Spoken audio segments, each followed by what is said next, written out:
like, how do you become a futurist? Like, how do you do that? So, I was hugely curious. I taught myself, from the age of 10, I've been playing with computers. I taught myself how to program. I was playing games, obviously. I was doing design. I flunked out of school. I hated it. My brain, someone said to me at the weekend, she goes, "You're a divergent thinker." And the world doesn't reward divergent thinkers unless you create your own reality. That's absolutely true. I got to university and I chose to do artificial intelligence and linguistics. This was in 1993. And I built artificial neural networks that tried to learn grammar. Wow. It didn't work very well. Okay. AI back then wasn't very good. Trying to work out ways of teaching grammar to a computer. I speculated that maybe grammar doesn't exist. In a sense, that's true. LOL, OMG. Right? This is it, right? Yeah. We've completely broken the idea of grammar today. So maybe that was an early predictor. I don't know. That was hugely speculative. Didn't necessarily get me a lot of brownie. But throughout my career, I've been working with data and predictive analytics.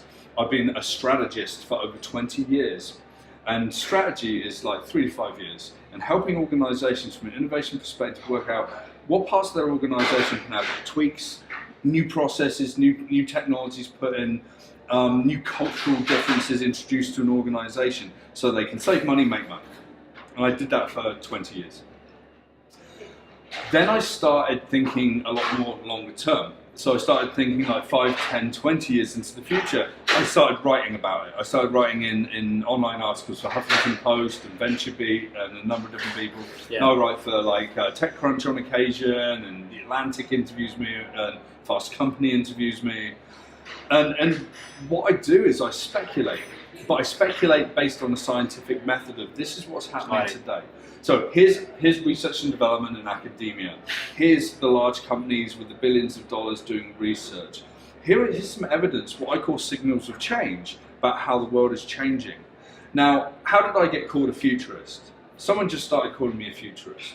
I'm not joking. 6 years ago, 6 years ago, there's a guy that's here in Vancouver. We used to do these big meetups. I was one of the guys that sort of helped found one of the meetups. And he was like, "Oh yeah, this is Nick, and he's a futurist." And I was like, "What?" Yeah, you never heard of the term before. And I'm like, "No, I'm an innovation. I used to call myself an innovation consultant." Yeah. And no one knew what the hell that was, right? And I was like, "No, you're a futurist." Yeah. And then, you know what? I decided to own it. I love that. I ended up taking a job, and I actually ran one of the gig economy programs for North America. I was regional director.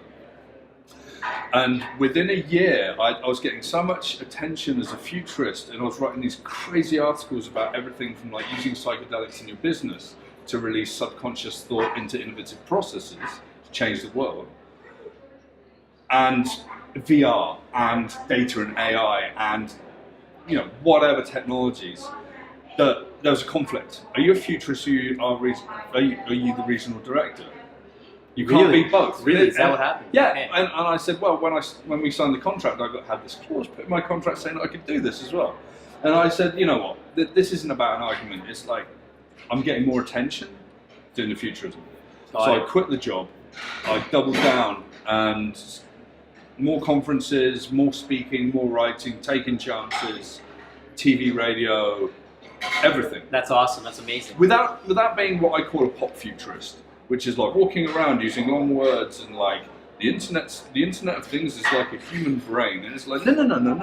What I like about you is that you're deep. Like I'm gonna get real. You're real. You're deep. You understand it. You're a practitioner as well as a futurist. So can you build it? Can you build it? Exactly. Everything that I talk about on stage and speculate about where we're going is in a state of being built, or will be absolutely possible about being built. There's no science fiction. Exactly. And that's the trouble with a lot of So listen, I know we gotta go. Yeah. But